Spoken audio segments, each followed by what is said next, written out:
Tinakbo sa ospital ang actress-vlogger na si Ivana Alawi, ayon sa kanyang latest Instagram story. Hindi idinetalye ni Ivana kung ano ang nangyari, pero ipinakita niya ang kanyang POV, point of view, na nakahiga sa hospital bed at may nakasaksak na dextrose sa kanyang kamay. Had to be rushed back to the hospital, since my body didn't recover well with sad emoji, caption niya sa post. Magugunitang 2 days ago lamang nang ibinalita ni Ivana Alawi, na na-discharge siya sa ospital matapos ang ilang araw na pagka-confine. Wala rin siyang sinabi kung bakit siya na ospital, pero nabanggit lang niya na excited na siyang magtrabaho ulit. Finally, done with the hospital. Can't wait to go back to work.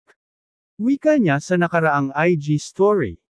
Samantala, naging usap-usapan recently ang naging opinyon at hugot ni Ivana Alawi, kaugnay sa nalalapit na 2025 midterm elections. Sinabi ng aktres na marami ang nagtatanong sa kanya kung bakit hindi siya tatakbo sa darating na halalan. Paliwanag niya, wala siyang sapat na kaalaman upang tumakbo sa kahit na anong posisyon sa gobyerno. Bukod dyan, naniniwala rin siya na isang calling, ang pagiging public servant. Nabanggit din ng vlogger na kahit wala siya sa politics ay pwede siyang makatulong sa mga nangangailangan nating mga kababayan. Kahit wala kang posisyon, wala kang upuan, kaya mo makatulong. Hindi mo kailangan maging congressman or mayor or councilor para makatulong ka, sambit niya. Giit pa ni Ivana, we can all help out, in our own small ways.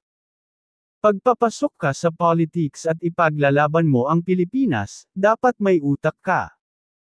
Bandang huli, nagbitiw ng disclaimer ang aktres na wala siyang pinatatamaan o pinariringgan sa kanyang mga naging pahayag, lalo pat napakaraming ang artista at social media personalities ang tatakbo next year.